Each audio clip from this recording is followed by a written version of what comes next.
À partir du verset 25, je crois, je vous remplacerai les années ont dévoré la sauterelle et les gazans, ma grande armée que j'avais envoyée contre vous.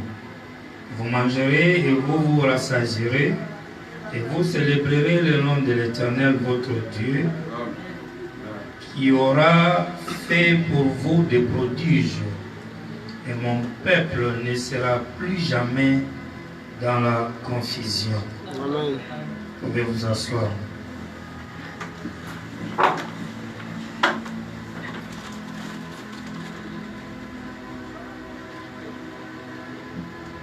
Nous remercions le Seigneur pour être ici après carrément presque 2 mois.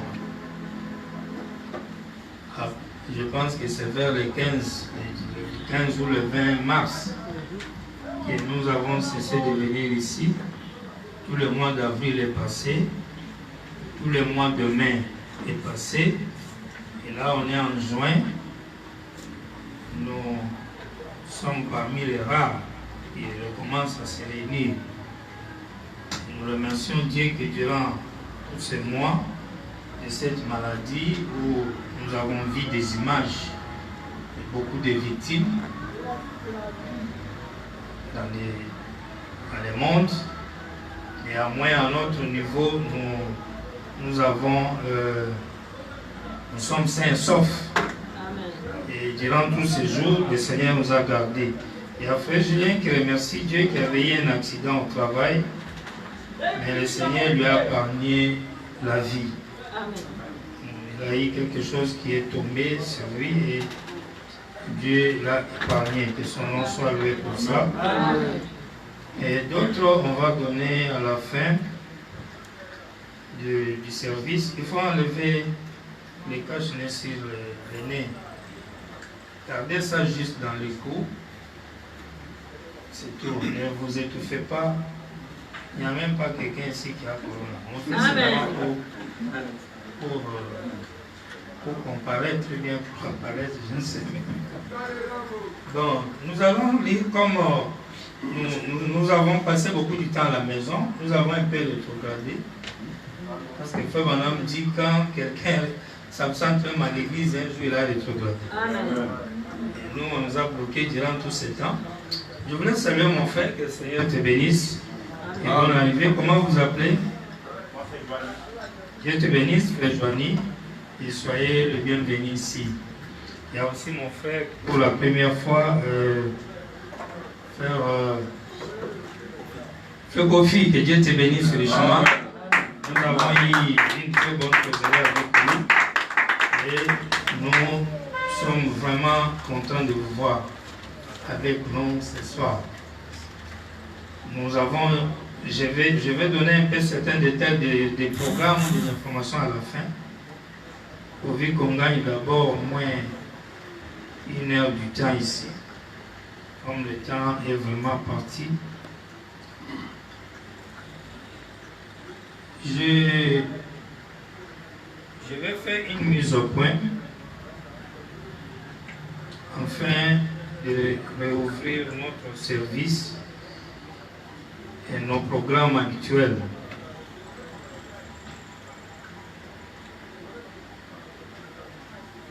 Et vu que les jours sont vite passés, je pense que le dimanche, nous allons redonner à Pasteur Bill pour nous apporter la parole, vu tout ce temps d'empêchement.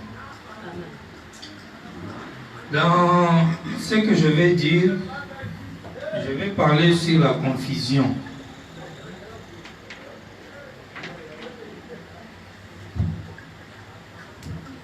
Mise au point, c'est une sorte d'exhortation ou bien une sorte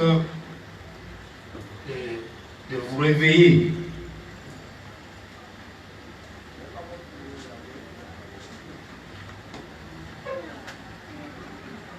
La confusion.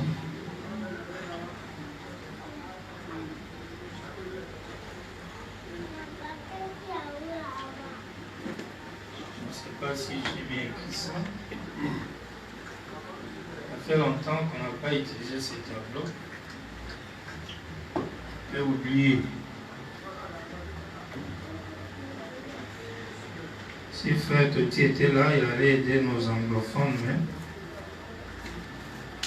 il est encore dans le confinement. Ils seront déconfinés bientôt. La confusion. J'ai voulu mettre cette confusion. Vous pouvez bien me suivre, je vais être bref. J'ai voulu mettre cette confusion, ou bien j'ai voulu préciser cette confusion sur les temps. C'est pourquoi j'ai mis la confusion du temps. Et à la première vue, ce n'est pas facile.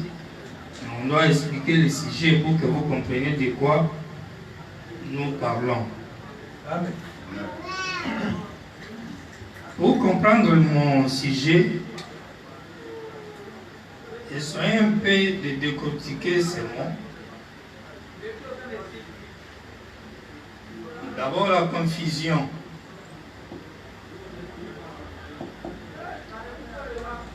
La confusion, vous êtes d'accord avec moi,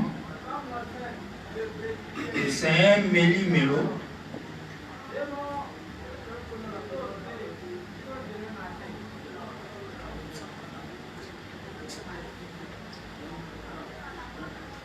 C'est de la marmelade.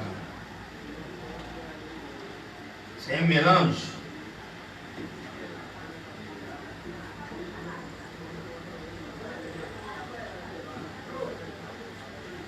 C'est ce qui est confus.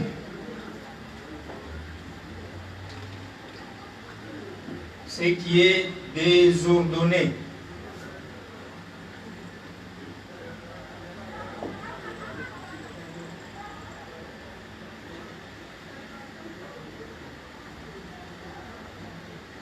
Dans la confusion, veut dire prendre une chose à la place d'une autre. Amen.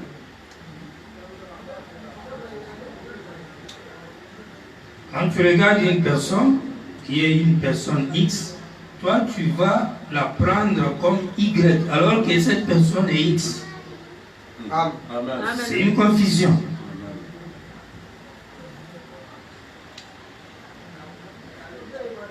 Il y a vraiment beaucoup de détails sur ça. Et le temps, il y a aussi beaucoup de définitions sur le temps.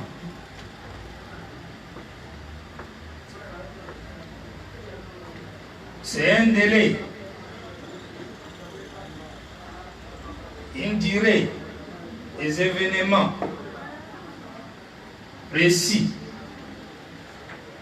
dans le temps comme dans l'espace, parce que les scientifiques disent qu'on ne peut pas parler du temps sans espace. Amen. On ne peut pas parler de l'espace sans le temps. Je crois que c'est ça, frère G. Amen. On ne peut pas parler du temps sans l'espace et vice versa. C'est ça. Ça, c'est scientifiquement. Mais vous verrez que Frère Branham a des définitions aussi sur ces choses, sur la confusion, sur le temps. Et quand vous prenez le temps,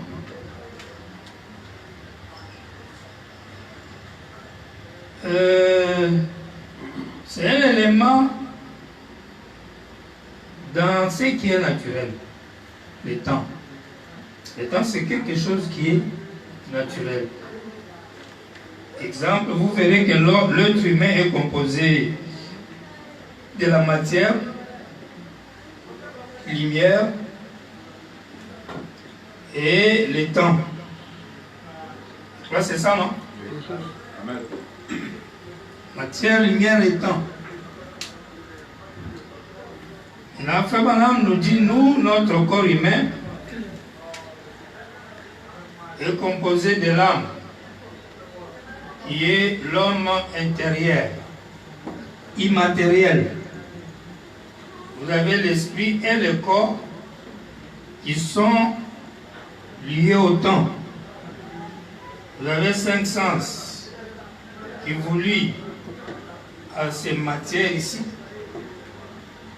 Et votre esprit est dedans attaché à votre corps, où il y a les émotions, les sentiments, etc.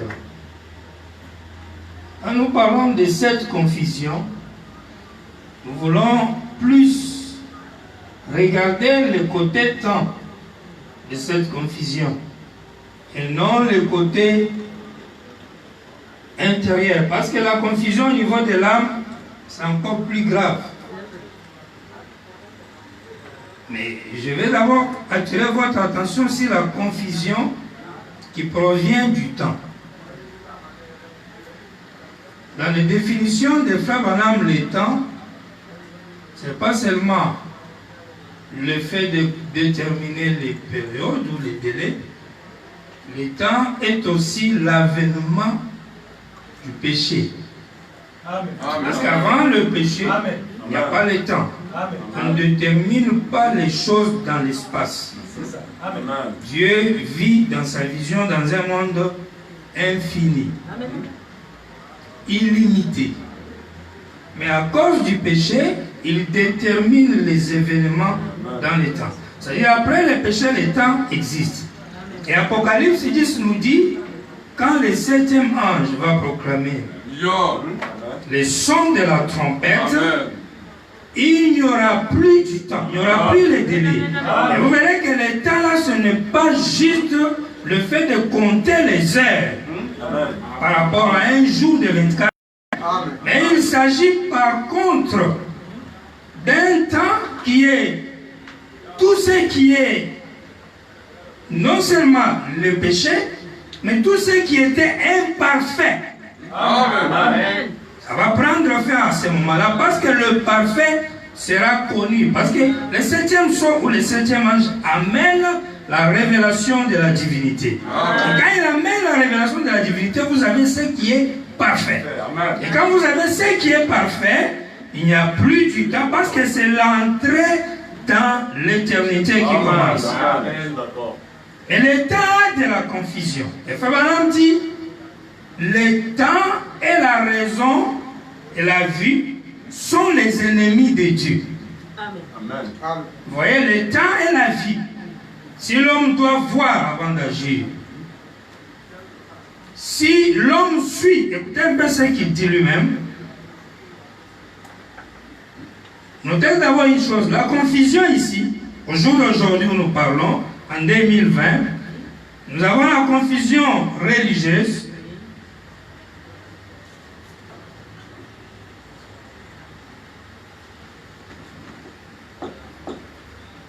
Et dans la confusion religieuse, il y a les doctrines et tout consort.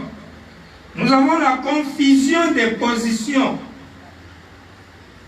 que les astres ou les étoiles prennent, ou les humains, les personnes. Nous avons la confusion des systèmes du monde. Amen. C'est-à-dire que le monde est dans la confusion. Les églises, les doctrines sont dans la confusion. C'est vrai. Amen. Amen. Et les êtres humains eux-mêmes, croyants ou non croyants, membres de l'église ou non membres de l'église, eux aussi sont dans la confusion. Quelle confusion? C'est-à-dire qu'ils sont dans un état d'un embrouillement total. En d'autres termes, quand quelqu'un est dans la confusion, il ne sait plus d'où il vient, qu'est-ce qu'il fait, ni où il va. À un moment de la confusion, tu ne sais plus ce qui est bien et ce qui est mal. À un moment de la confusion, tu ne sais plus s'il faut faire confiance ou s'il ne faut pas faire confiance. À un moment de la confusion, tu ne sais plus si tu dois dire Amen, croire, ou si tu ne dois pas croire. Amen. Tu ne sauras même plus si ça c'est la vérité ou ce n'est pas la vérité. Donc la confusion, ce n'est pas un bon état. Et Dieu avait fait une promesse que mon peuple ne sera plus jamais dans la confusion. Et nous vivons dans un âge où cette écriture devait s'accomplir. Mais est-ce que nous sommes exempts de la confusion? Est-ce que nous sommes hors la confusion aujourd'hui? Dans les instructions de Gabriel à Daniel, Branham dit ceci, à partir du paragraphe 89. Oh Dieu, si jamais il y a un temps où nous aussi, nous devrions nous mettre en prière, c'est aujourd'hui. Car nous qui sommes ces vrais serviteurs, nous voyons par les lettres des apôtres, par les mises en garde du Saint-Esprit, que nous sommes au dernier jour. Le Saint-Esprit dit que dans les derniers jours, les hommes seront emportés, enflés d'orgueil, aimant le plaisir plus que Dieu, déloyaux, calomniateurs, intempérants et ennemis des gens de bien. C'est ce que je comprends par la lettre. 90. Je comprends aussi qu'il y aura des moqueurs dans les derniers jours. Je comprends qu'une nation s'élèvera contre une nation dans les derniers jours. Je comprends qu'il y aura des rats des marais dans les derniers jours. Je comprends qu'il y aura des choses horribles à voir comme des soucoupes volantes et des choses mystérieuses dans les ciels, et le cœur des hommes défailleront de peur. Ça sera un temps de perplexité. Et les gens seront dans l'angoisse. J'ai dit qu'ils se rassembleront tous dans des organisations. Amen. Et dans des formeront une confédération dans les derniers jours. Je comprends que les femmes se couperont les cheveux dans les derniers jours. Je comprends qu'elles porteront des habits courts et des talons hauts, qu'elles feront résonner en marchant dans les derniers jours. Je comprends que les Moërs seront très relâchés dans les derniers jours. Je comprends que les prédicateurs seront des faux bergers dans les derniers jours. Amen. Qu'ils feront des compromis, ne nourriront plus les gens de la parole de Dieu, mais se tourneront vers des credos et toutes sortes de choses. Mais je comprends aussi qu'une voix se fera entendre dans les derniers jours, qu'elle criera dans le désert, qu'elle appellera les gens à revenir au message originel, à revenir aux choses de Dieu. Je comprends par le livre que ces choses vont avoir lieu. 91. Je comprends que dans les derniers jours, il y aura une famine. Les églises seront tellement organisées, tellement établies et tout, qu'il y aura une famine dans les derniers jours, et que ça ne sera pas seulement celle de pain et de l'eau, mais celle d'entendre la vraie parole de Dieu. Et que ça ne... mais que c'est d'entendre la vraie parole de Dieu, et les gens partiront de l'Est, de l'Ouest, du Nord et du Sud, cherchant à entendre la vraie parole de Dieu. Mais les églises seront tellement organisées, tellement figées, qu'elles manqueront de l'entendre. Vous direz amen à ça? Ils n'entendront même pas cela, malgré qu'ils vont se déplacer de l'Est à l'Ouest. Ils n'écouteront pas ça. Il dit, c'est ce que je comprends par des livres. Mais en ces jours-là, oh Dieu, un germe s'élèvera de David. Amen. Le germe qui s'élève de David, c'est la postérité de David. Amen. Ça, c'est Salomon, mais le vrai Salomon spirituel. Le fils de David, qui est le roi du millénium, le gouvernement reposera sur son épaule. Vous voyez, en ces jours-là, le germe va s'élever. Il y aura la confusion sur la terre, dans tous les domaines. Il n'y a pas un domaine qui épargnera l'homme de la confusion. Même pas l'Église. La parole parlait la sémence originelle. 18 mars 62 soir. Il dit, oh, vous ne pouvez pas faire mentir la parole. Il est la vérité. Parfois, avec tous les méli-mélos que vous avez, on pourrait en faire quelque chose de faux. On prend les brochures, on prend les bandes, on prend ce que Frère Branham a dit. Quand vous mettez ça dans les méli-mélo, ça rend la parole zéro. Amen. Il dit, elle suivra son cours. Amen. Une, deux, sans arrêt. Vous pouvez mélanger la parole dans les méli-mélo, dans la confusion. Mais Frère Branham dit, elle suivra son cours. Amen. La sémence de discorde, 119, prêché le 18 janvier 65. Comment peut-on être un alors que celui-ci nie la naissance virginale et l'autre non? Celui-ci nie la guérison divine et l'autre telle autre chose. Et ils sont tous dans un tel méli-mélo, certains d'entre eux ne croient même pas en Dieu. Ils ne croient pas qu'il était le Fils de Dieu. Ils croient qu'il était le fils de Joseph, appelé Fils de Dieu. Certainement. Le frère Gimon, au Luthérien, les gens des Zwingli, croient cela, qu'il n'était absolument rien d'autre qu'un brave homme. La science chrétienne déclare qu'il était un prophète, juste un homme comme les autres, qui n'était pas divin. Eh bien, s'il n'était pas divin, c'est le plus grand imposteur que le monde ait jamais connu. Ou il était Dieu, ou il n'était rien. Il était divin, il était la divinité elle-même faite chair parmi nous dans la personne du Fils de Dieu. Certainement, voilà ce qu'il était. Mais sur Jésus, cette divinité orientale, qui était venue pour les Juifs, la première venue, il y a eu tellement de méli-mélo. Christianisme céleste, trinitaire, binitaire, unitaire, protestant, baptiste, ministère Amen, ministère Maranatha, ministère Jésus revient, ministère Le Pain, ministère... On dit des millions et des millions de croyances et de dénominations sur la Bible, sur Jésus. C'est-à-dire, avant d'arriver sur Branham, commencer à dire que comme il y a des tendances et des divisions, c'est un signe que Branham a un souci ou un problème ou son message, on vous ramène d'abord chez Jésus. Qu'est-ce que le message et la Bible? Qu'est-ce que le message de Jésus et la Bible ont donné dans le monde de la religion aujourd'hui?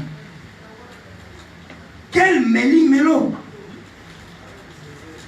La même Bible, les mêmes versets, toutes ces églises où les femmes portent des pantalons, elles lisent la Bible.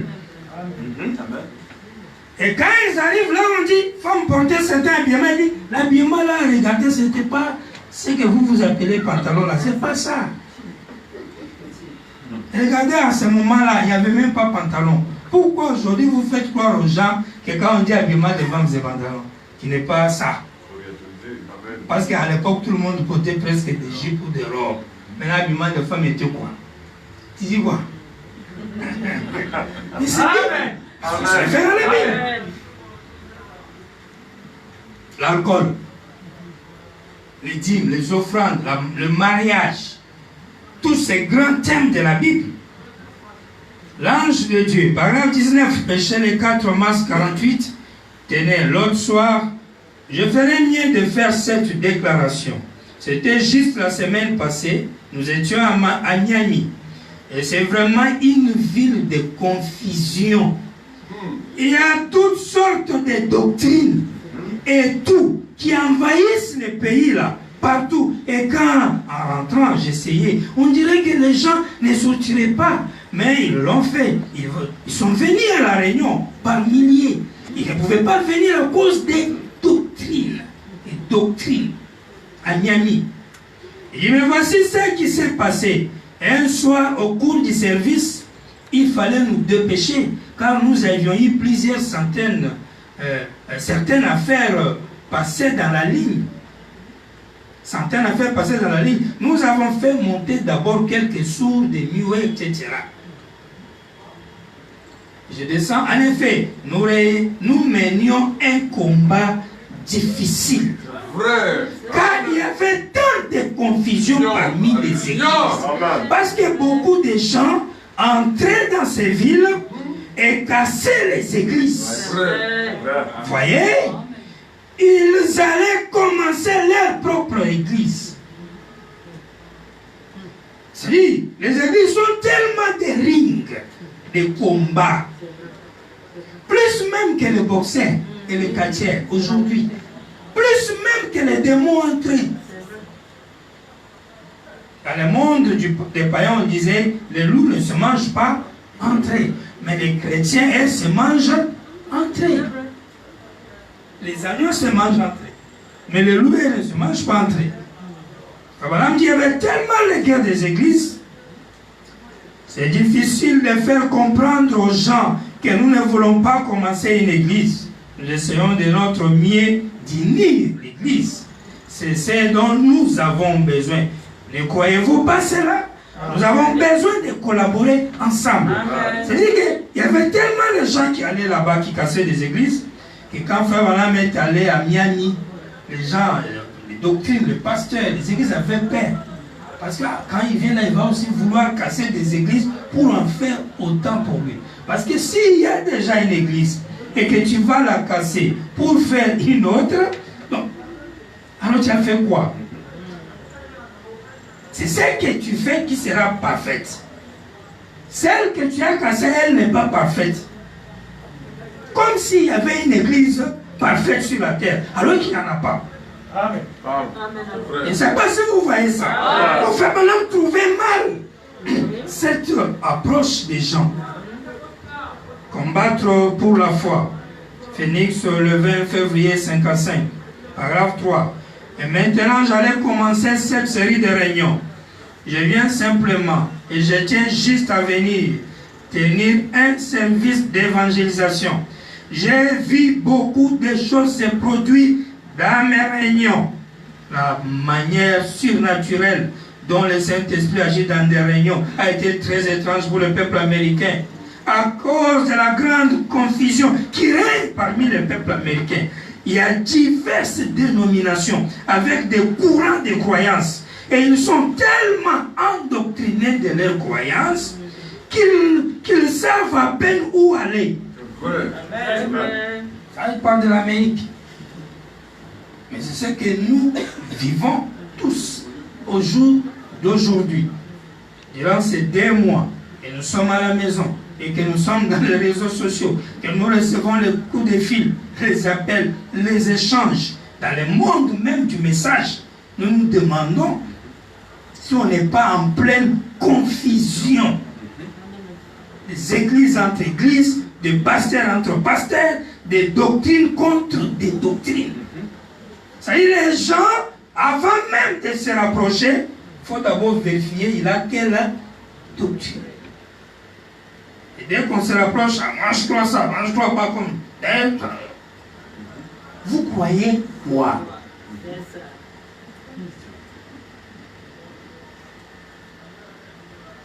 Et le message est subdivisé en 1000 morceaux. Aujourd'hui, quand un frère voyage, il va dans un pays, il va appeler son pasteur, je vais aller dans une église. Le pasteur va commencer à chercher à trouver une église où conseille quelqu'un à aller par rapport à la doctrine. N'est-ce pas ça? Ça, il croit que. Ça, il croit au Miki. Il faut trouver là où on croit comme moi. Mais que vous avez dit que c'est à cause de quand toi tu crois comme ça, tu peux entrer quand l'autre ne croit pas comme ça, tu ne peux pas entrer. Et vous savez ce qui étonne, dans le monde du message, les frères du message croient à la prédestination. C'est qui nous donne même la grâce infinie. Amen. La grâce infinie, peu importe ce que je peux faire, j'aime Branham, je suis entré, j'entre. Quant à ce qui concerne la vie, où tu peux mener n'importe quelle vie, tu es sûr que par prédestination, comme tu aimes Branham, tu es déjà sauvé. Mais quant à la doctrine, des points de vue qui vous divisent là. Toi, tu crois, tu dis non, non, c'est blanc clair. Lui, il dit non, c'est blanc cassé. Ça, lui, il ira en enfer. C'est ça, non? Lui, il ira en enfer. Toi, tu dis que William Marion Branham. Moi, je crois que c'est Marion William Branham. Toi, tu es un démon. Mais enfin, mais ici, tu bois, non? Je suis une femme. Non, non, je suis déjà sauvé, ça c'est la prédestination. Mais pourquoi si William Marion et Marion William, il n'y a pas prédestination? Pourquoi?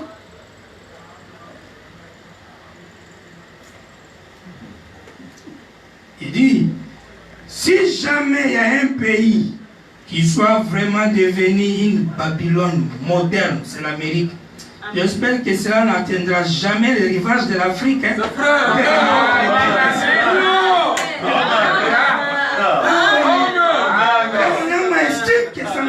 ne va pas. L'Amérique est Babylone. Je disais à un frère, vous faites trop de bruit. Vous pensez qu'il y a un réveil qui va venir de l'Amérique aujourd'hui? Jamais. Selon quelle promesse?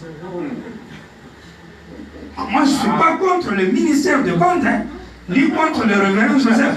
C'est notre bien-aimé frère. Mais est-ce que le réveil va venir des États-Unis? On me dit, notez dans vos carnets. Ainsi dit, l'Amérique, c'est fini. Amen. Jamais. Amen. Amen. Amen. Il dit, ce n'est même pas qu'Amérique ira. Il dit, c'est déjà. Si quelqu'un peut sauver l'Amérique, il dit, des individus. Mais un réveil qui sera à l'échelle mondiale, il dit jamais, jamais. Et si aujourd'hui on donne du temps dans le monde entier par l'Amérique, il y a quelque chose. On ne peut pas avoir le réveil de l'épouse venant de l'Amérique. Non, même la vision de la tante ne dit pas ça. La vision de la tante dit, je viens peuple, grande race noire. Amen. Écoutez, paragraphe 4. Vous savez, on a fait beaucoup de temps, on prêche par la voix, on commence à partir. C'est étonnant. C'est comme un chauffeur qui ne conduit pas et finit par oublier comment on met une vitesse. Il commence à mettre première à planète. Ah, c'est grave. Mais on a vraiment rétrogradé. Confinement, est-ce que c'était bon confinement? Est-ce que le confinement était bon? Non. Il faut répondre, est-ce que le confinement était bon? Le fait de rester à la maison, vous avez eu quoi? Vous voyez que ça a refroidi, non? Ou bien? Oui, c'est ça. Regardez ce que Frère Branham dit ici. Lisons d'abord cette écriture avant d'aller loin. 200, paragraphe 200. Israël en Égypte, le 25 mars 63. Pourquoi êtes-vous à l'église ce soir? Qu'est-ce qui vous a poussé à venir? Pensez-vous que ce soit les diables qui vous aient attiré à l'église? On vous demande. Non. Et lui-même répond, oh non, les diables vous auraient bien plutôt éloigné de l'église.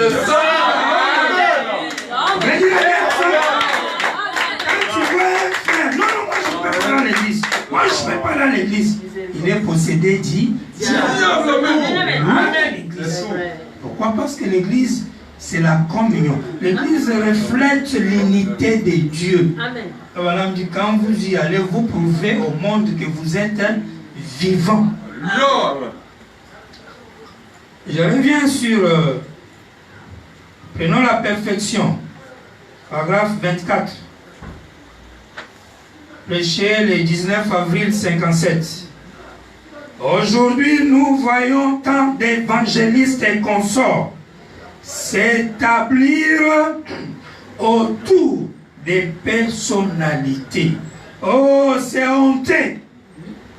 Et nous trouvons, en allant dans des églises, quand on entre dans une église, on y trouve un certain pasteur qui a sa petite façon particulière d'agir, une petite émotion. Si vous ne faites pas attention, l'assemblée tout entière aura cet esprit.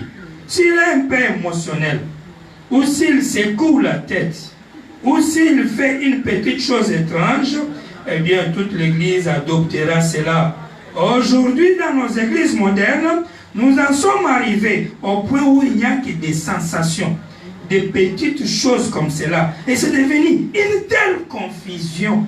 Mais oh, mes frères bien-aimés, si jamais il y a un temps où nous devons nous accrocher à la parole, c'est bien aujourd'hui. Amen. Vous voyez, je ne voudrais surtout pas me tenir au jugement, tout en sachant que j'ai eu un petit quelque chose d'incertain, venant d'une petite révélation étrange, et que j'ai induit les gens en erreur. Ça, c'est Frère Branham. Lui, il avait tellement le respect de la parole et des gens de Dieu, plus que nous, le pasteur. Comme moi. Comme le ministre, aujourd'hui, missionnaire, dans le 3e exode ou 2e. Il dit, nous agissons, les évangélistes se sont plus établis sur les personnalités. C'est-à-dire, je fais l'évangélisation. Ça me rappelle au début de l'église de la Côte d'Ivoire ici. Quand on a eu les premières secousses, et on en était choqués. Je me rappelle un jour, j'ai beaucoup prié. Et j'ai demandé à Dieu un signe. S'il faut évoluer, il ne faut pas évoluer. Et quelque chose m'a conduit de lire un sermon que je n'avais pas encore lu. Et quand je suis tombé dans les références qui m'ont été données, Frère Branham était en train de dire quelque chose du genre, si tu vas dans une ville pour prêcher, et tu estimes que si tu dois le faire pour qu'on puisse dire que le révérend tel est venu et il a fait, et ainsi de suite, il dit alors ça ne vaut pas. Amen. Mais c'est parce qu'il faut vérifier le motif, même quand tu vas évangéliser les gens. Tu évangélises pourquoi? Et je vois ça, c'est lié à ça. Parce que là, il dit, les évangélistes s'appuient sur leur personnalité. Et il dit, c'est honteux. Amen. Et nous trouvons en allant dans les églises, que l'église copie justement le pasteur. Pourquoi? Parce qu'il y a une prédication intitulée l'influence d'un monde. Tu vas influencer quelqu'un que tu le veuilles ou non.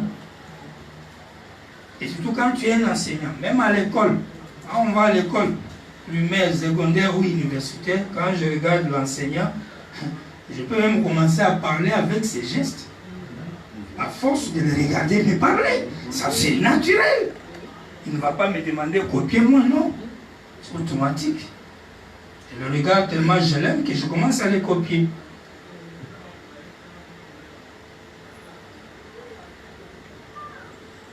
Et voilà, je ne voudrais pas me tenir en jugement avec une petite doctrine étrange, incertaine. Et au jour d'aujourd'hui, même nos frères croyants, sans ministère, sans église, sans appel, ils ont des révélations, mais ils ont leur chair, ils ont leur église, Facebook, tabernacle, et ils donnent leurs révélations, sans père. Judas, il n'est pas allé à la fin, il est au ciel. Jésus, il est le capitaine de l'enfer, dès à présent même il est en enfer. Dès s'il me voit, il va fuir. Vous voyez comment vous avez le courage de parler, non? Branham, il dit non, je ne vais pas me retrouver. Parce que aujourd'hui, ce n'est pas seulement les pasteurs qui font incriminer, non. Tout le monde prêche, non? Même les saints sur l'internet. Ou bien, non, tout le monde prêche. Chacun fait sortir sa révélation. On n'a pas peur. On contredit même Frère Branham en face. Lui il dit non. Et surtout aujourd'hui, le problème est que tu vas venir, Frère Branham a dit, Frère Branham a dit, lui aussi il a les brochures, lui aussi va dire, Frère Branham a dit, Frère Branham a dit. Maintenant, qui a tort et qui a raison? Qui a tort, qui a raison? Qu'est-ce que les tonnerres ne sont pas révélés qui ne va pas lire dans la brochure? Ou il dit qu'il ne s'est pas révélé. Mais il va trouver ça. Jésus n'est pas encore venu. En 65, il va trouver ça. Il va te lire. Il y aura quelqu'un après moi. Ah, mais il va trouver. Mais il y a plein. Qu'est-ce que tu vas lire qui n'a pas? Baptême les œuvres mortes. Il y en a, il va lire. Qu'est-ce qu'il ne va pas lire? Les temps de la fin, paragraphe 34, péché dimanche, le 7 mars 54 après-midi. Et ainsi, si nous regardons partout aujourd'hui et que nous pensions à la condition du monde aujourd'hui, quelle grande confusion et quel grand tas d'absurdités dans lesquelles le monde se livre aujourd'hui. Nous nous demandons d'où vient tout cela, et spécialement comment la vie de l'Église, étant donné que nous sommes des chrétiens, nous traiterons principalement cela. Comment est-ce possible qu'il y ait tant de gens avec tant d'idées différentes, tant d'opinions différentes, tant de différents angles sous lesquels ils abordent l'évangile? Frère Branham se demande, même quand lui-même a dit, quand bien même il y aura la grande doctrine, et souvenez-vous, il y aura des petits points de divergence. Aujourd'hui, ce n'est plus des petits points de divergence. Aujourd'hui, c'est moi, ma foi. Moi, ma croyance, c'est ça. Moi, mais là, toutes ces croyances se fondent sur quoi? Est-ce qu'elles n'ont pas un socle commun? Parce que la Bible parlait d'une seule foi et d'un seul Seigneur. Amen. Pourquoi tant de... Pourquoi des idées qui s'égarent, qui se divisent, qui se divisent si tant au milieu des gens de l'Église? Pourquoi? Et ça, vous n'allez pas dire, non, non, non, non, c'est seulement tel exode. Non, tous les exodes. Que ce soit premier, que ce soit deuxième. Premier même, n'en parlons pas. Premier, il y a ceux qui veulent construire le temple de la mosquée. Temple de Salomon, il veut reconstruire, les autres refusent. Premier, vous savez que les premiers exodes sont encore là, non? Ils attendent le Messie, non? Ils sont là. Quand vous êtes déjà troisième là, les gens du premier exode sont encore là. Ils lisent encore l'Ancien Testament, ils attendent que le Messie va venir. Alors que Jésus est venu, ça fait 2000 ans passés. Vous venez dans le deuxième exode, ça est là. Vous venez dans le message même de William Branham. Nous sommes sortis dans ces doctrines. Jésus n'est pas venu, Jésus n'est pas cela, puis après ça change, le lendemain ça change. On a voyagé dedans. Et il y a un temps, quand il dit, les tonnerres sont révélés, mais on ne te reçoit pas dans la maison là. Hein. Si tu étais là, on te chasse. Parce que tu as dit, les tonnerres sont révélés. On t'appelle, ça sont des tonnerristes. On peut te jeter l'eau chaude sur le corps. Et quand la doctrine d'Adoré Branham est arrivée, mais non. Mais non. Aujourd'hui encore, on peut vous saluer. Et puis dire frère, un bien-aimé frère, mais qui est égaré. À l'époque, là, même frère, on ne t'appelle pas ça. Même, on ne peut même pas te dire un bien-aimé, jamais. Pas plus tard qu'hier ou avant, il y a un ami qui me disait au téléphone, vous d'ailleurs, vous, si on devait être de rigueur, vous ne pouvez même pas communier avec vous, ne vous appelez de frère. Mais c'est un adorateur, mais lui croit dans les bandes. Comme il croit dans les bandes de frère Joseph comme prophète, donc il estime que nous qui sommes à l'église et qui prêchons encore, nous sommes tellement déjà tombés qu'il ne devait même pas parler avec nous. Hein, Branham? On va venir, vous êtes là, on va vous prêcher, on lit. Frère Branham dit, quand vous sortez, quelqu'un d'autre vous prend encore. Frère Branham dit, opposé. C'est pourquoi vous voyez aujourd'hui les conventions ont donné quoi? Les églises, les croyants, les pauvres croyants, ils ont souffert. Parce qu'on leur a fait des théâtres incroyables. On donne un thème, celui-ci vient, le croyant, amen, gloire à Dieu. Un autre vient. Quand il arrive là, c'est pas parce que lui, il a sa révélation à ajouter. Non! C'est pour essayer de détruire l'autre qui a péché avant là. D'abord, je voulais dire, le révérend a dit que. Et puis, le révérend a dit qu'il va d'abord détruire l'autre là avant de commencer sa prédication. Les pauvres qui avaient dit Amen, gloire à Dieu, content pour le premier, pour le deuxième, on a encore livre en Amadi. Mais il est seul plus entre les deux qui avait raison. Alors quand ils vont rencontrer Kabou Philippe, Dieu dit venez au prophète vivant. Il va se bloquer. Il va résister. Il va partir.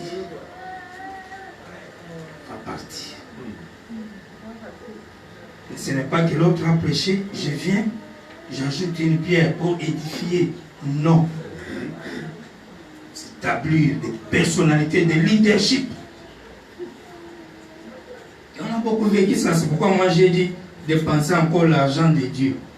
Pour des pareilles conventions, je ne les ferai pas. Amen. Ça devient comme des fêtes païennes. Vous allez créer des querelles inutiles et des rancines dans le cœur. Et plein de problèmes. Il n'y en a plus. Voilà, on dit ici un super sens.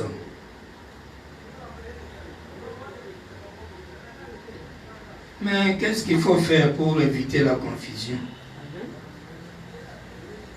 Il dit dans un super sens, 54, et nous sommes prêchés le 27 décembre 59 soir.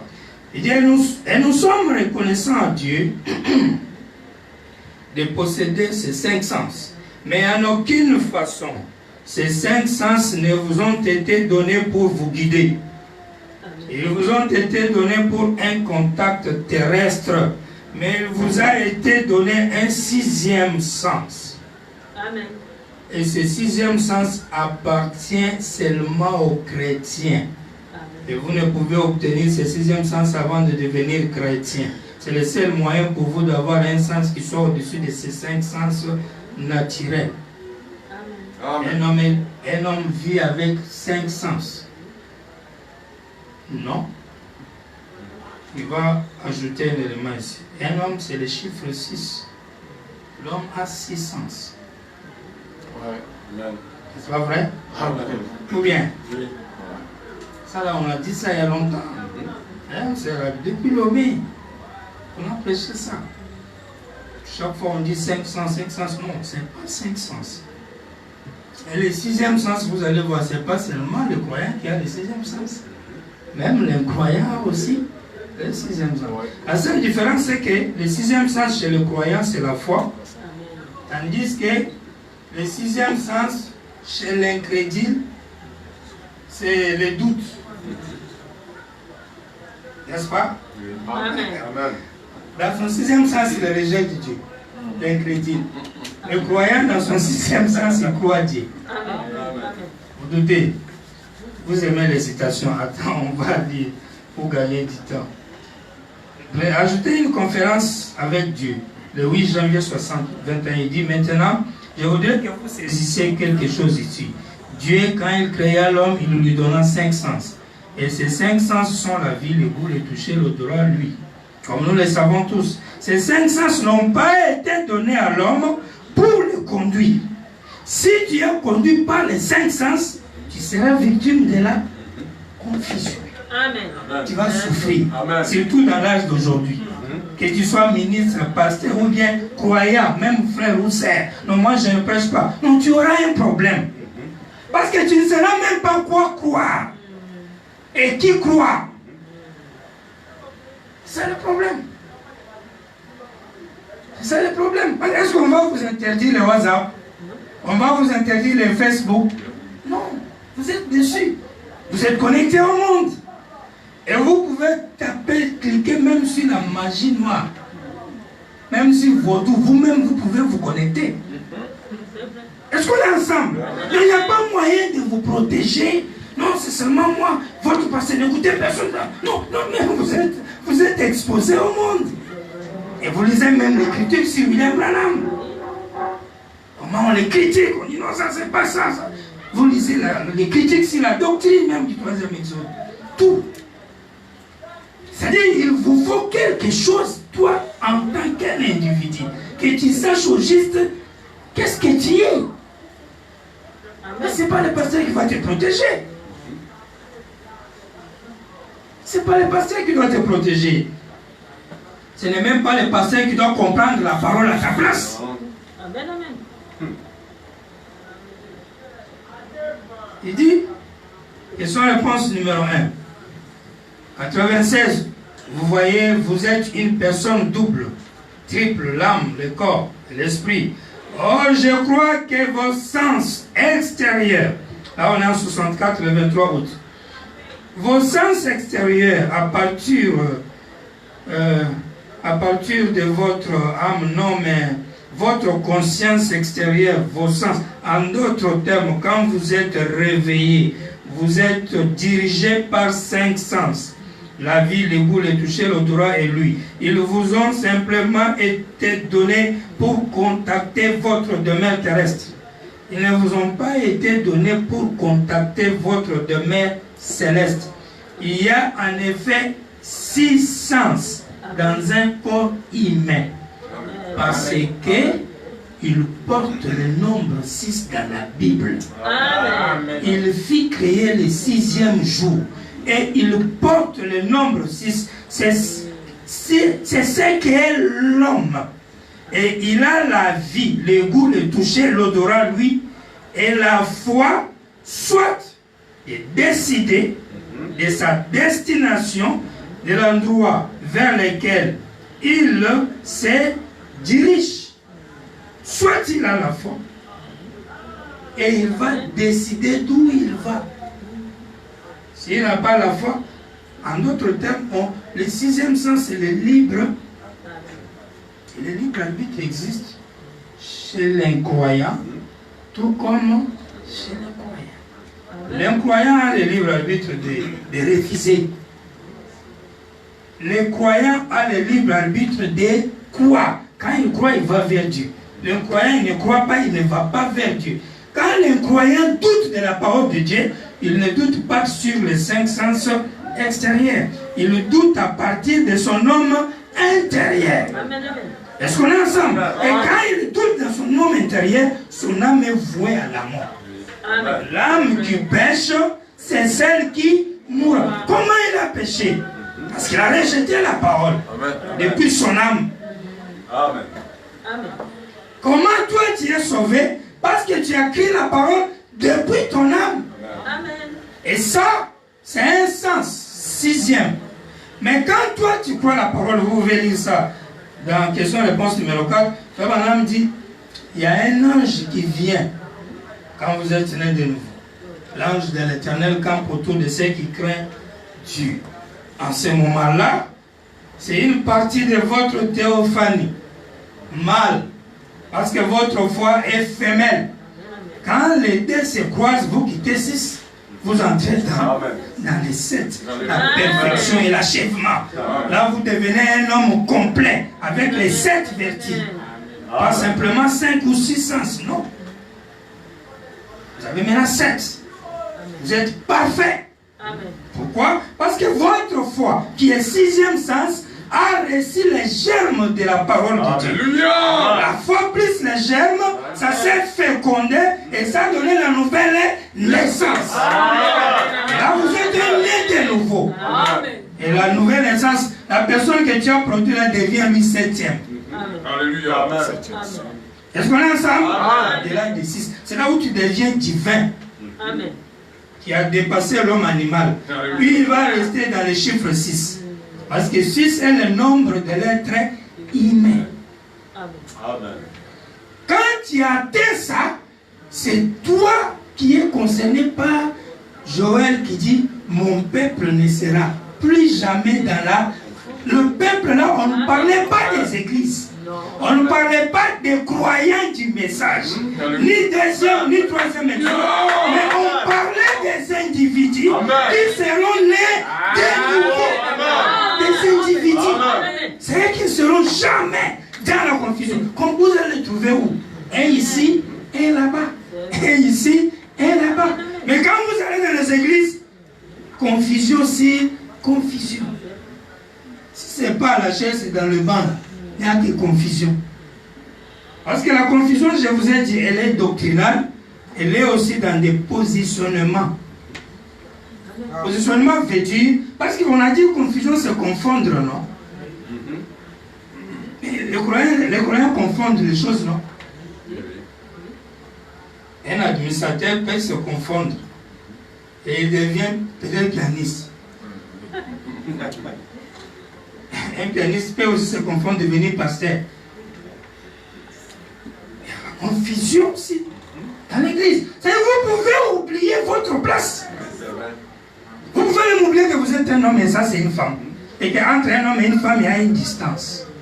Il y a une manière de se parler en tant que de croyants. Et même éviter les plaisanteries grossières. Vous pouvez même oublier tout ça. Et tout ça, c'est de la confusion. C'est pourquoi dans la confusion, il faut qu'on en parle des femmes avec des culottes, des mal habillés. C'est de la confusion.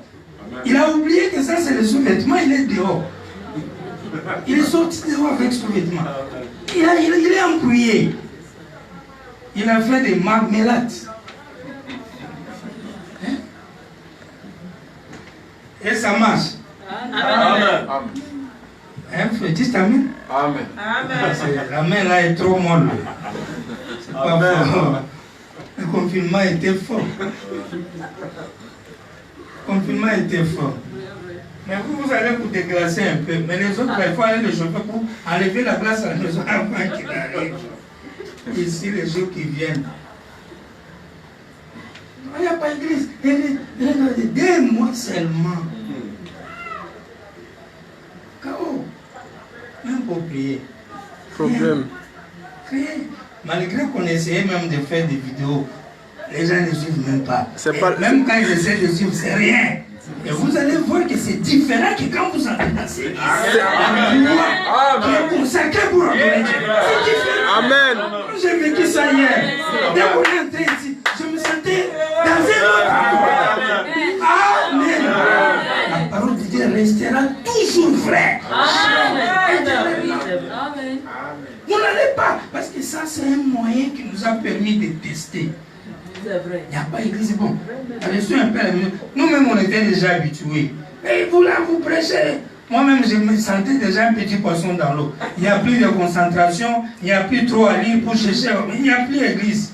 Bon, il n'y a plus d'église, pas de doctrine, mais il n'y a plus d'église du président. Là, il n'y a pas d'église, on a fermé. On fait les affaires. Et quand ça va se coincer, non, il faut prier. On prie quoi? Il n'y a pas d'église. On prie quoi? Il n'y a pas d'église. On prie quoi? Mais qu'est-ce que ça nous a donné? Qu'est-ce qu'on a gagné quand on était là? On a gagné quoi? Tous les jours passés là, on a regardé les télé, même on s'est fatigué. On ne veut même plus les regarder. Hollywood là, on s'est fatigué, on a rassasié sur Jésus. Qu'est-ce qu'on n'a pas regardé, on ne s'est pas rassasié. Ça fait même mal à la tête. Tu regardes la télé, tu as même migraine, tu commences à... Et la nuit devient longue. Le matin, il faut sortir. Vous voyez ce que ça fait? Mais quand on venait à l'église, on chante, on adore. Ça détend les nerfs.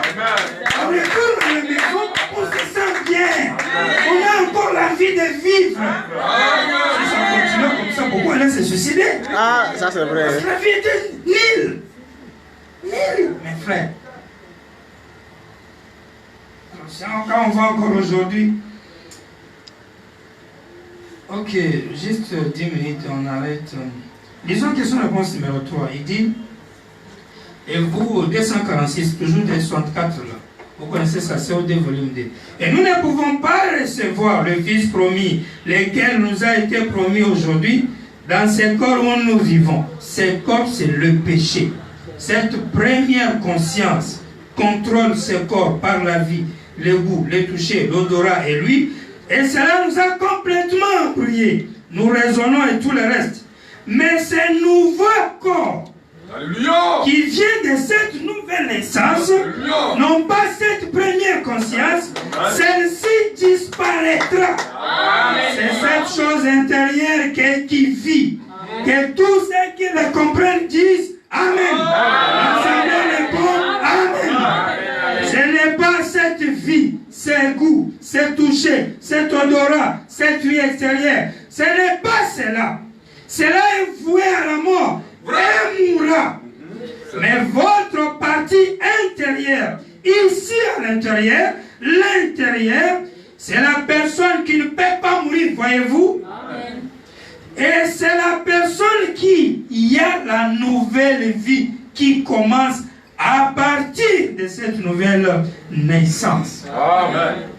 L'extérieur nous a embrouillés. Nous raisonnons. Les temps, avec la matière, avec la lumière, avec les temps, notre corps, notre esprit qui se limite aux capacités de notre corps. Savez-vous que notre esprit se limite aux capacités de notre corps? N'est-ce pas vrai? Si tu vis en Chine, tu vas parler la langue chinoise. Surtout si tu es né là-bas. Tu te verras que tu agiras comme les Chinois. Pourquoi? Ton esprit a capté ce que ton corps... Est-ce que vous voyez un peu ça? L'esprit est vraiment limité par le corps. Si tu étais à l'école, ton esprit va bien parler le français, l'anglais, faire la mathématique. Si tu ne l'as pas fait, l'esprit est bloqué. Alors que l'esprit devait être... Et il est plus grand que le corps. Mais il est soumis à ton corps. L'esprit est soumis à ton corps. Et le corps est destiné à la mort. Nous raisonnons. C'est là où il y a embrouillement. Les yeux, les sentiments, les affections charnelles. Et c'est ça qui nous a donné la confusion. Chez les croyants, chez les pasteurs, dans les églises. Parce que les gens ont perdu le but principal de la vie. Ils ont perdu ce qu'on appelle l'utilité et l'agréable. Ils sont entrés dans la folie de la joie, de l'abondance, du succès, de la popularité et s'établir sur leur personnalité. Croyants comme pasteurs, église ou non église, même les sectes, partout. Parce que la confusion est totale dans chaque domaine. Il n'y a pas un domaine que tu vas dire, c'est l'église qui est la porte de l'enfer. C'est quand tu es à la maison que tu n'as pas la confusion? Non. Tu peux être seul chez toi, sans pasteur, sans église. Mais tu vis dans la confusion. Tu ne sais pas où tu vas, d'où tu viens, ni ce que tu es en train de faire. Pour vivre dans la confusion, tu n'as pas besoin d'avoir un pasteur. Non. Pourquoi? Pourquoi? Papa est dans la confusion, il a quel pasteur? Un féticheur est dans la confusion, mais il ne va pas à l'église. Les athées qui disent Dieu est le bien et le mal en même temps. Frère Branham dit jamais. Dieu n'a jamais envoyé l'homme pour faire le mal. Jamais. Il dit Dieu n'est même pas l'auteur du mal. Amen. Non, mais il a permis. Il te dit même quand il a permis là, ce moyen du diable. Mais ce n'est pas lui. Amen. C'est pas lui qui va envoyer. Il dit non. Amen. Mais les athées, ils condamnent Dieu. Ils disent que Dieu est l'auteur et du bien et du mal. C'est ça. Ils sont dans la confusion. Mais ce sont des athées. Ils n'ont pas l'église. Ils n'ont pas de pasteur. Qui peut accuser l'autre aujourd'hui? Au jour où nous vivons ici. Qui doit accuser l'autre? Vous là, vous êtes dans la confusion. Même ceux qui n'écoutent que les bandes, elles ne sont pas dans la confusion. Demandez-les quelle est leur doctrine. Quelle est leur doctrine? Ils sont réunis, ils sont dans la salle. Nous écoutons Frère Branham lui-même, d'accord. Quelle est votre doctrine? Ils vont écouter la même bande. Mais quand ils vont sortir à la porte là, commencer à leur poser les questions, si la même bande qu'ils ont écoutée là, vous allez entendre ce qu'il va sortir. Lui il prend la direction de Singapour, l'autre de Thaïlande, l'autre de la Chine, l'autre. Chacun a sa route. Et s'il se mettait à faire les débats, ça va se disloquer en 1000 morceaux. Mais avec quel pasteur, bande, le seul. Et d'ailleurs, quand l'autre ici, Junior Jackson, est sorti, il est sorti pourquoi? Branham était là. Il n'a pas cessé sa vision sur les dons. Il a eu sa pensée. L'autre là est allé, je crois, j'oublie encore ce nom, il est allé faire l'église, non, même pas loin de Branham Tabernacle là.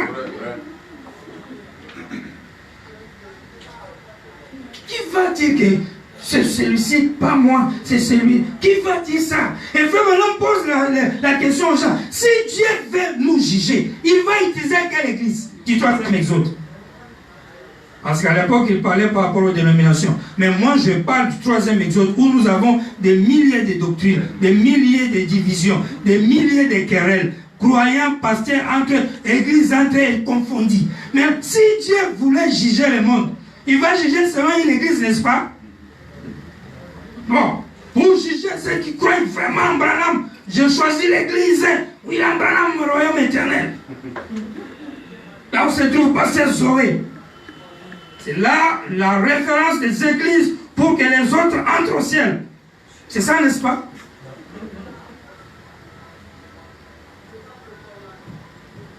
Si on comprenait ça, moi je pense que Branham dit non, Dieu juge toujours par sa parole. Amen. Par sa parole. Sa parole, c'est frère Branham.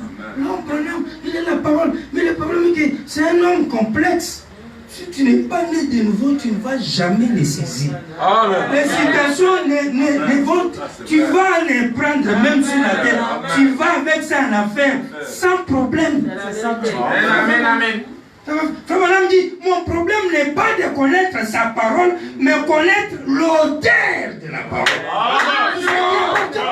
Et avoir une expérience personnelle avec lui. Que tu sois croyant, que tu sois ministre. Et là où tu vivras avec lui. Tu es sur la terre, sous la terre, peu importe le pays où tu vis. Qu'il y ait église, qu'il n'y ait pas église, tu connais qui est ton Dieu. Et tu sais même son langage, comment il parle. C'est-à-dire qu'on peut même te raconter des choses. Tu n'as jamais lu, tu n'as même pas de brochures. Ça, c'est pas le langage des frères. Amen. Pas ça. Non, il fait vraiment dire vraiment. Quelque chose en toi dit non. Amen. C'est vrai. Et un jour, tu rencontres une brochure qui dit oui, oui, c'était faux. Vous voyez, non? Je n'avais même pas de brochure là. Les enfants de Dieu, ils sont venus sur la terre étant des enfants de Dieu. Est-ce qu'on est ensemble, mes frères? Ils ne seront jamais dans la confusion. Ils n'auront pas de confusion. Amen. Même si vous le mettez où, ils savent que ça, c'est ça. Ah, non, ça c'est pas ça. C'est pourquoi Jésus avait le courage de dire, mes brebis entendent ma voix et elles me suivent. Et personne ne peut les égarer. Il y a beaucoup des écritures où Frère Branham évoque cette affaire. Mais qu'est-ce que j'ai besoin de vous faire voir?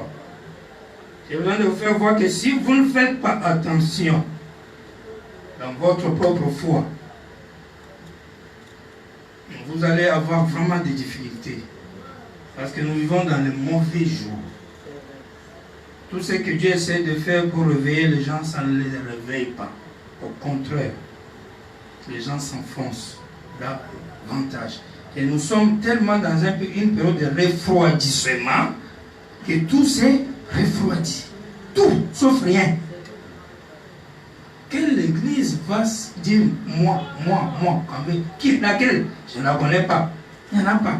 Encore, oh, nous bande, non, rien, tu mens. Peu importe. Branham Tabernacle est tombé, frère Branham lui-même vivant. Tout est tombé.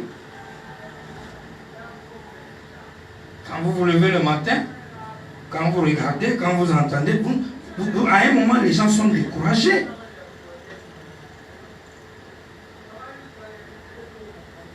Il dit, range les 3 pulses. Il y a beaucoup de choses, mes chers frères. Il dit, le Dieu qui est riche en miséricorde, 107. Et puis on lit l'ange et les 3 pôles. Regardez ce qu'ils ont fait. Voilà qu'ils étaient emballés par leur dénomination.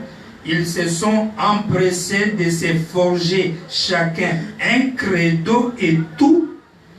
Au lieu d'accepter la lumière à mesure que la lumière entrait, ils s'étaient organisés et s'étaient forgés des credos.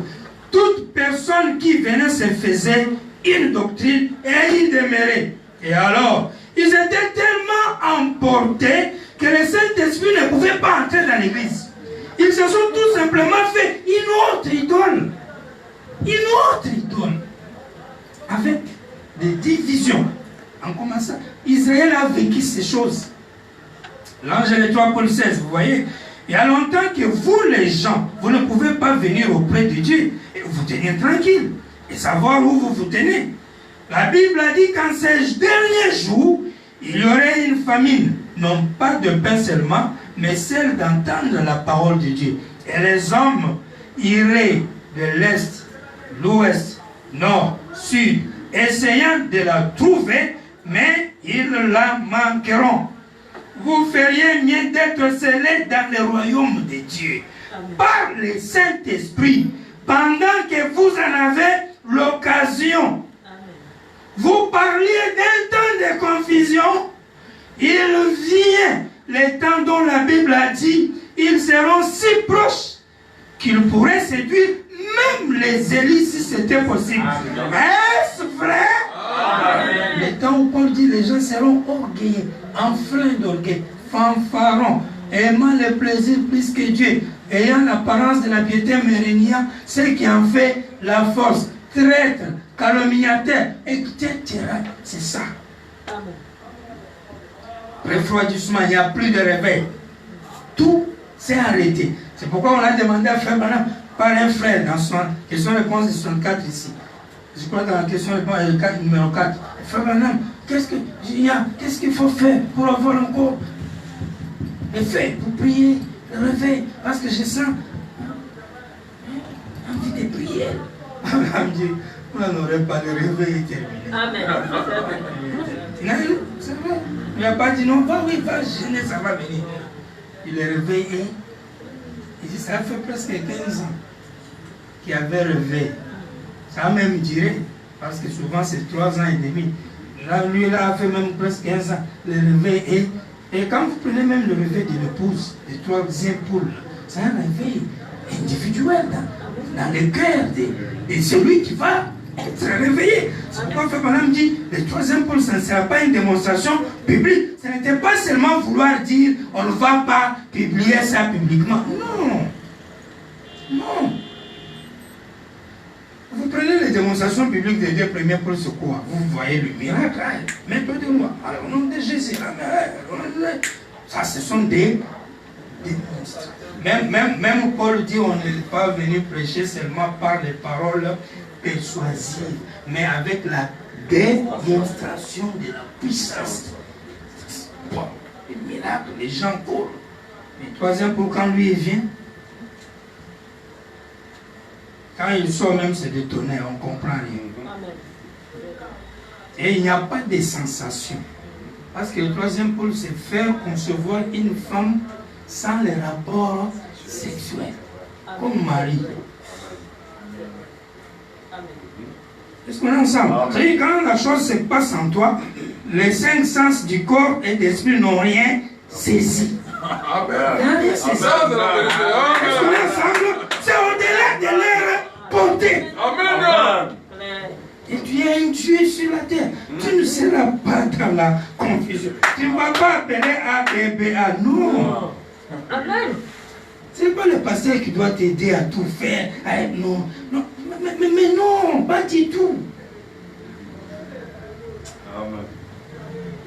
Non, toi-même. Dieu t'a fait son peuple. Dieu t'a fait son peuple. L'autre là, c'est son serviteur. Il n'est pas plus grand que toi. Vous tous, vous êtes les enfants de Dieu. Chacun doit vivre son expérience avec Dieu. Et quand tu as ça, tu tiendras le feu. Amen. Au milieu des touilles, des méli-mélo là, tu vas tenir. Mais quand tu n'as pas ça, tu sais ce que tu vas faire? Aujourd'hui, je suis sauvé, moi je suis sauvé. Le lendemain, parce que tu as entendu un pasteur qui a prêché. Il a dit non, vous êtes sauvés, les enfants de Papa. Amen. Tu as dit, mais oui, je suis sauvé, frère. Oh, merci Seigneur pour le salut. Moi, je suis déjà sauvé. Le lendemain, notre pasteur vient dire, Tous ceux qui ont menti ne sont pas encore sauvés. J'avais menti hier. Il a demandé encore, qui sont sauvés? Vous avez vu quand on presse des prédications dire là? Les prédications dire là. Hein? Et ça me rappelle, moi je me disais à Lomé là parfois, comment les gens revenaient m'écouter toujours. Donc on est trop dit, sans pitié, sans amitié. Donc, papa. On a mis une personne qui sont sauvés. On va voir clair. Et le lendemain, on amène un sermon. Papa, vous êtes au ciel. Amen. Tous ceux qui m'ont aimé sont entrés, qui sont sauvés. Alléluia. Donc, le salut est dans ta tête. C'est toi-même. Le jour où il y aura un virus dans la tête, tout va se passer. C'est rien. C'est dans la tête. Même beaucoup ont Branham Dieu dans leur tête. Ils vont à l'église dans leur tête. C'est pourquoi quand il y a mal à la tête, ils ne peuvent pas aller. L'église est dans la tête. Ah, mon pasteur, c'est dans sa tête. Dès qu'il s'énerve, mon pasteur saute. C'est comme un piston, un fusil, ça a sauté pour. Un capuchon. Ça a sauté. Ah, j'ai pris mon pasteur. Ah, Zoé veut faire quoi? Zoé. Quand tu vas encore régler bien la fraîcheur, oui, révérend Zoé. Quand la chair va dire, Zoé, petit Zoé. Toi, dans ta tête, tu vis dans la confusion. C'est vrai. Tu es embrouillé, tu es embarrassé, tu es dans mermelade. Fatra. Méli-mélo.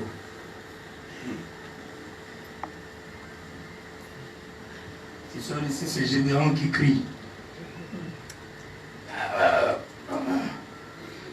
Prenez même Koutoukou, tu meurs au ciel. Tu es dans les bras d'une prostituée, tu meurs au ciel. Tu tournes comme ça quand Philippe sort. Vous là avec votre prophète mort, venez au prophète vivant. Qui t'a dit que tu es vivant? Pourquoi être vivant? Être vivant, c'est quand tu portes ta veste. Mais Jésus a dit aux gens vivants devant lui, il les appelle des tombes. Toi, tu penses que comme tu respectes, tu es vivant. Et c'est ça le monde dans lequel on est. L'autre sort, non, MVM, voix de minuit. Parce que les cris, c'est pour les animaux. Lui là, il dit, quand vous dites cri de minuit, ça c'est animal. Nous, on est des humains, c'est pas cri de minuit, c'est voix de minuit.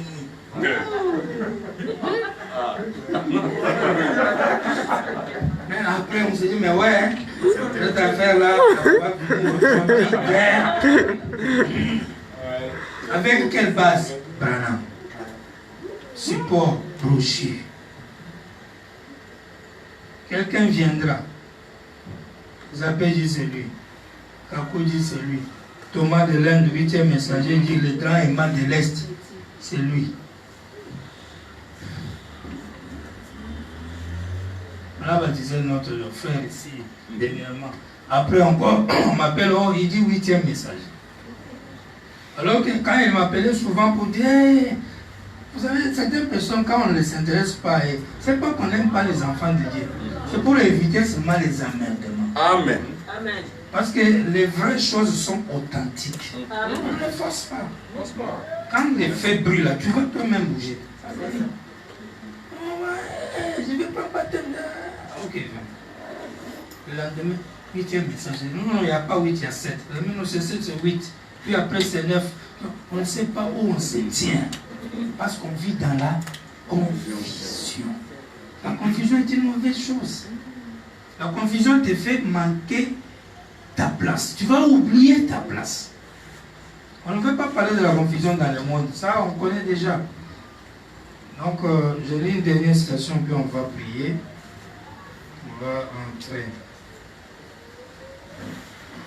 Abraham dit, il énumère la confusion aussi. Alors 80 de questions-réponses du 3 janvier 54. Je suis baptiste, confusion. Je suis méthodiste, presbytérien. Tout ça, ce n'est que de la confusion. Il n'y a pas de salut du tout là-dedans. Nous avons des noms aujourd'hui de tabernacles. Peu importe les tabernacles dans lesquels tu es. Ces tabernacles-là ne peuvent pas te donner la vie. Amen. Il n'y a aucun tabernacle qui donne la vie. J'écoute le band. Ce n'est pas le band dans les écoutants que tu vas avoir la vie. Mais si tu reçois la révélation de celui qui est dans les bandes, même si tu vas à l'église, l'église, Frère Branham dit qu'à rien aller à l'église. Le problème n'est pas d'aller à l'église. Le problème, c'est d'avoir la révélation de même pourquoi tu vas à l'église. Et quand tu y vas, tu as saisi quoi à l'église? Est-ce qu'il y a eu la révélation de la parole? Père, la guérison, paragraphe 30, du 4 septembre 53. Père Céleste, nous te remercions. Et c'est que tu ne nous as pas laissés dans les ténèbres. Oh, sur le monde, dans toute sa confusion sur les Écritures, sa théologie, si c'est tous ces sur lesquels nous pouvons compter ce soir, ce serait misérable. Si on devait s'appuyer sur la théologie doctrinale, ce serait terrible. Jésus est déjà venu. Taisez-vous, démon n'est pas encore venu. Branham est Dieu. Non, il est déjà écouté, pas adoré. Non, il est mon prophète, c'est Jésus qui est Dieu. Oui, le nom nouveau, c'est pas Branham, c'est le caractère. Et l'ancien nom, c'est Jésus. Et le nouveau, caractère.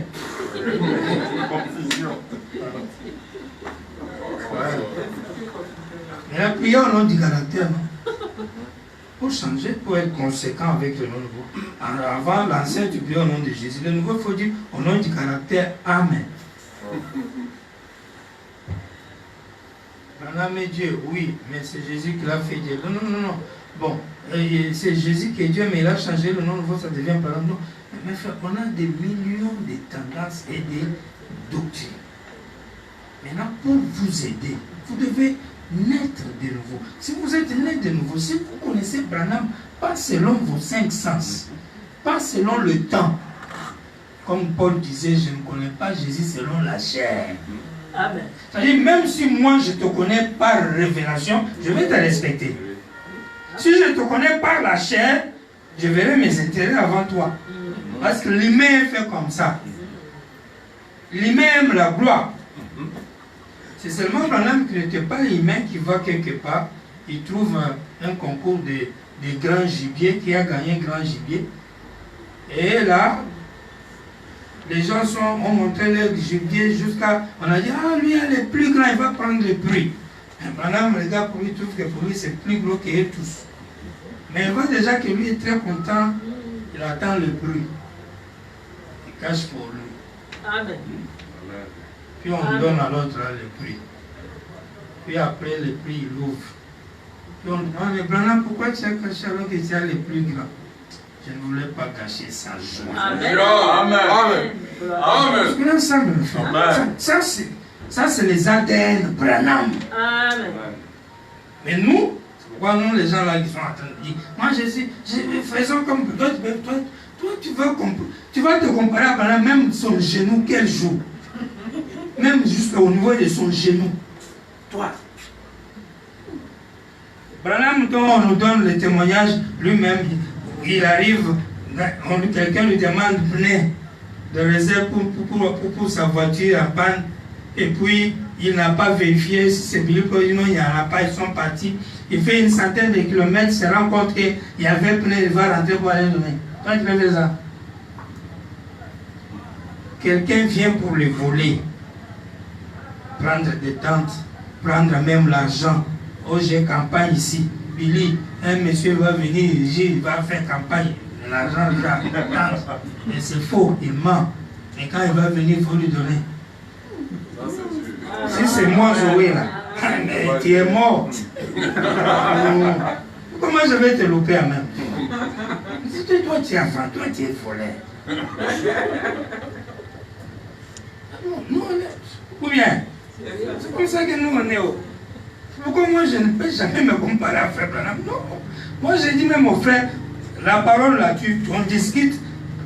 Comme moi, nous, on est vraiment encore les gens en travail. Si tu parles trop mal de Branham là, fais attention.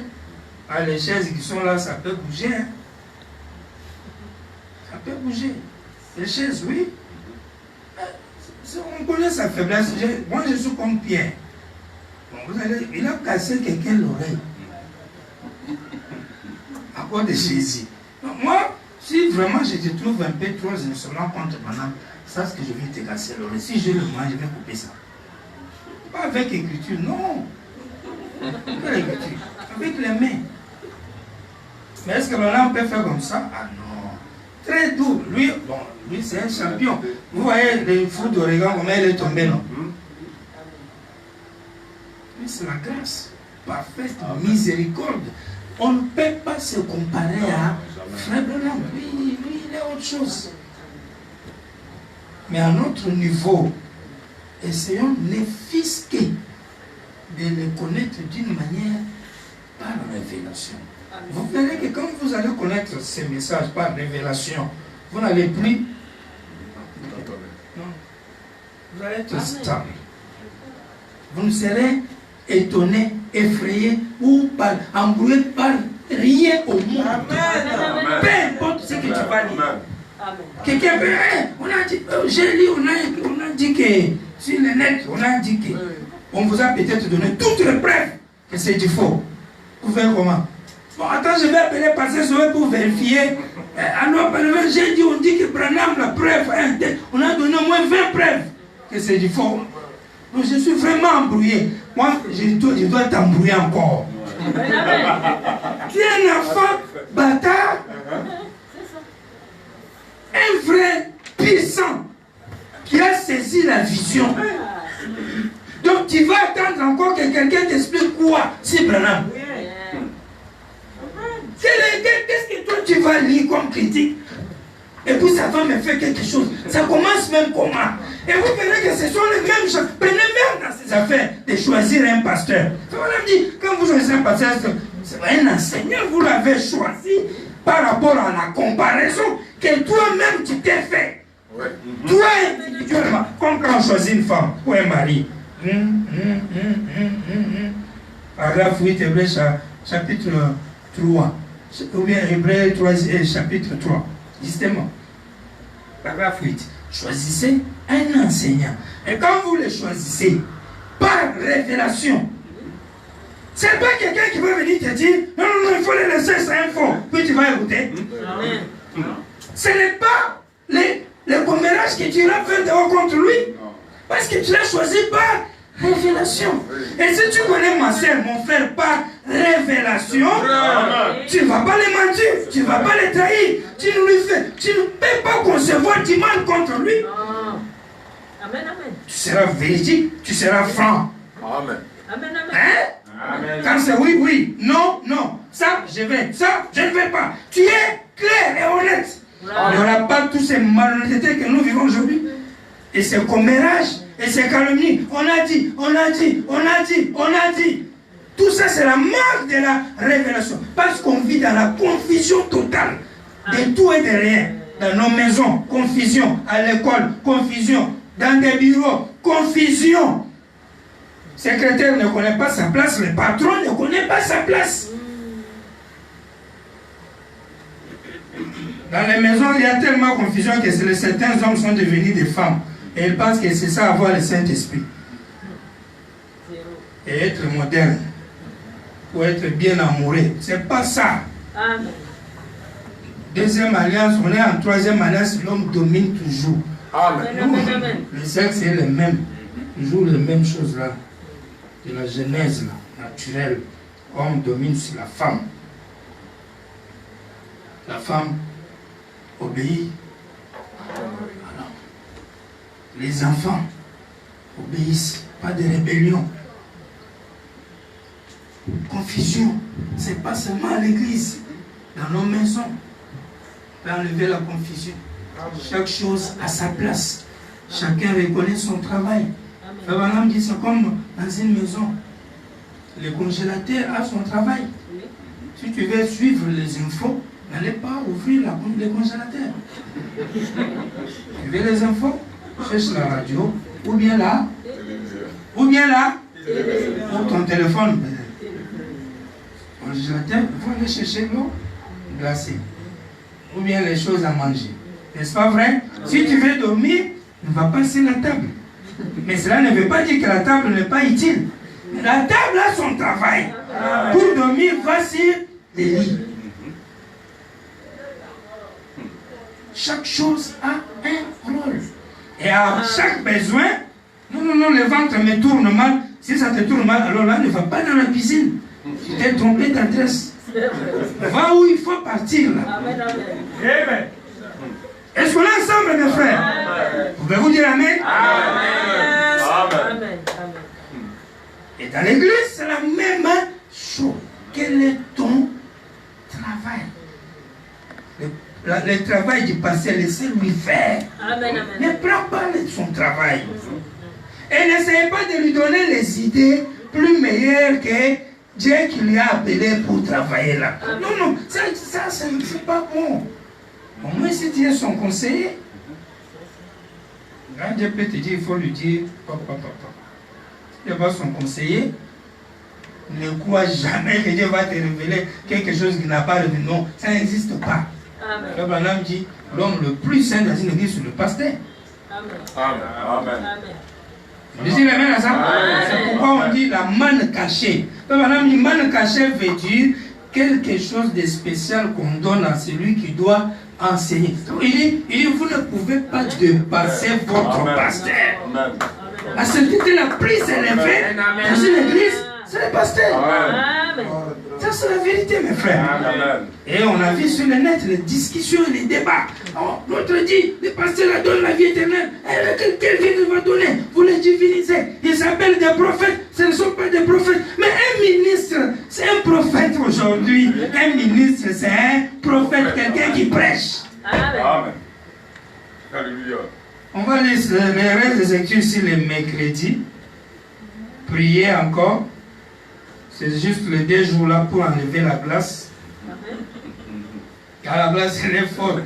On doit la fondre. Et dimanche, on va vous prêcher par Pasteur Bill et puis le reste des jours qu'il a encore ici. Nous allons essayer de le faire peut-être avant de faire quelques voyages, parce que dès que les frontières s'ouvrent, en même temps, l'église a recommencé, mais en même temps, il y a des voyages à l'horizon. Donc, nous voulons nous arrêter ici. Le reste des Écritures, venez le mercredi, on va lire ça. Mais prenez cette référence parce que c'est une commission pour nous, afin d'enlever les gens dans la confusion. Dans l'expérience 34, Abraham dit l'église a failli. Expérience 1. Vous connaissez les expériences, non? Il y a 1, 2, 3. C'est ça. Il y en a 1. Le tout là, c'est en 47. L'église a failli. Au lieu de rassembler les gens en un seul corps, elle les a séparés. Juste comme Moïse, au lieu de parler au rocher, il a frappé. Et cela a failli. De même, l'église ne fera pas traverser le Jourdain aux gens, c'est vrai. Mais maintenant, Dieu a changé de système et il envoie. Vous qui prenez note de ce que j'ai dit, il y a des grands hommes qui vont venir dans ce monde. Et il ajoute, c'est vrai. Amen. Il y a des grandes puissances en route vers ce monde. Et ça sera un peuple qui appellera un peuple à sortir. Rappelez-vous, sortez du milieu tel mon peuple. est-ce vrai? Babylone, confusion. Il ne s'agit donc pas des gens, il ne s'agit pas de sortir de vos églises, mais de sortir de cette confusion qui est parmi vous. De sortir dans la confusion. Amen. Mais qu'est-ce qui peut nous aider à éviter la confusion? C'est la connexion. Amen. Si je vous dis que c'est moi qui va vous éviter la confusion, c'est faux. Parce que je dis, je vais prêcher bien, vous allez être content. De mettre sur Facebook, tu trouves l'opposé de tout ce que j'ai dit là. Je ne dis pas ici parce que je suis seul pasteur. Il n'y a pas un pasteur qui viendra contredire. Mais Facebook, quelqu'un va arriver. Il a tout contredit. Maintenant, tu viens, pasteur a dit, lui il a dit. Pasteur avait dit, lui il a dit. Qui a dit vrai? Lui aussi il a donné critique. Pasteur aussi avait dit. Oh, ces choses-là, tu as avalé. Ça a créé un petit doute dans ton cœur. Même quand tu iras prier, tu as un petit doute. Et ça ne marchera plus. On va chanter un cantique. On va se retrouver mercredi. Vous allez venir? Amen. Amen. Vous allez venir? Je suis pas sûr. Vous allez venir? Même frère Mario, tu m'as pour dire Amen. Vous allez venir? Amen. Vous avez écouté Amen? Il n'y en a pas. Nous sommes les croyants de dimanche, les catholiques. C'est les catholiques qui prient dimanche.